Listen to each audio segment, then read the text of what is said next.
Do you want to come up, Miriam? Come up here, Miriam. Miriam gave my campaign, indirectly and directly, $250 million. She was number one. When somebody can give you $250 million, I think that we should give her the opportunity to say hello. And Miriam, make it quick, because $250 million is not what it used to be. Okay? Hello, darling. Come in. Incredible woman with a great husband, a man that loved Israel. Well, Mr. President, when you were in the Israeli parliament and you gave a speech and you saw me from far away, you called, and at that time I came with a scooter to the parliament just to hear you. I wanted to hear you alive. And then you say, Miriam Adelson, and I stood for a second, but it was so painful, so I said. Then you screamed, Miriam, stand up! And I wish you would have known, but I stood up and heard all your compliment, and thank you very much. I saw you back there standing. Yeah, you saw me.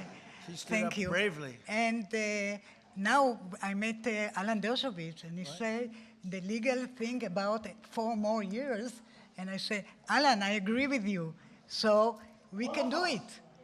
Think about it. Alan's here someplace. Where's Alan? Alan is here, or he had a flight?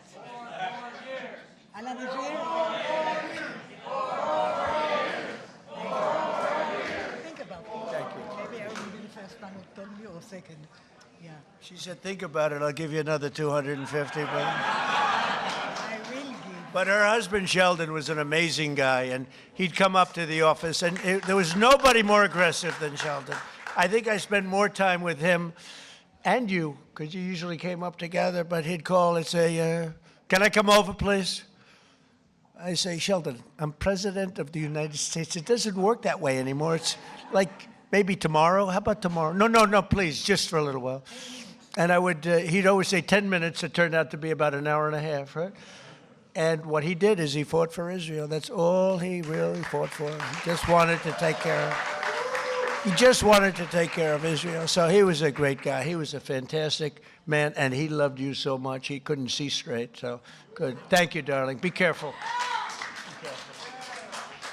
Be careful. We don't want her falling. You know, when you fall, it's not good for politics. We had a man that fell a lot. I don't want to talk too much because I'll have my day, I'm sure, you know. They're waiting, the press. See all that press back there? They're waiting. Oh, would they like to see Trump trip off the stage? I would never live it down. But anyway, but it's so, and we have so many friends. I can't mention everybody, but we have so many friends. Hello, my man. How are you? Boy, we have good people here tonight, huh? This is the A-list. This is the A-list of any list. But it's an honor to have you all. It really is. What you've done and what you've gone through is incredible. And as a people, there's never been anything like it.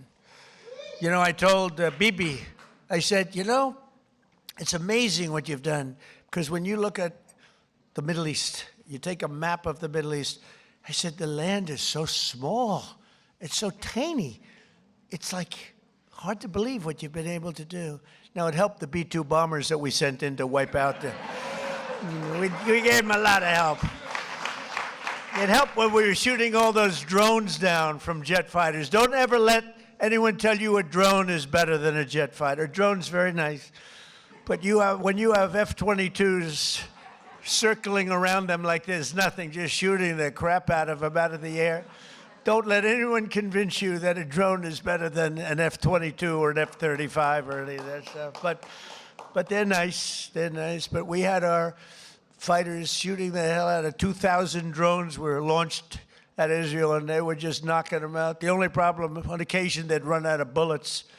But every one of them took out a drone, and we did a great job. And then we did the best job of all, is we knocked out the Iran nuclear power.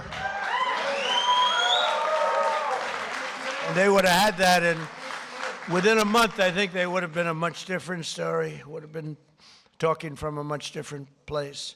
But the story of Hanukkah began more than 2,000 years ago in ancient Jerusalem, when the oppressive tyrant, and they were really oppressive. Tried, by the way, a lot of things don't change so much. They'd be oppressive today if you didn't have strength. You need strength, Mark, right? If you don't have strength, and if you don't have a partner with a good president, don't forget you had a president previously that believed in Iran. They ditched the entire world for Iran. That's why they signed the Iran nuclear deal that I terminated immediately. It was the worst deal. And Bibi Netanyahu came over here to beg Barack Hussein Obama not to sign that deal, but he signed it. He signed it. It was a whole different world. And that's why I wonder. I got the highest Jewish vote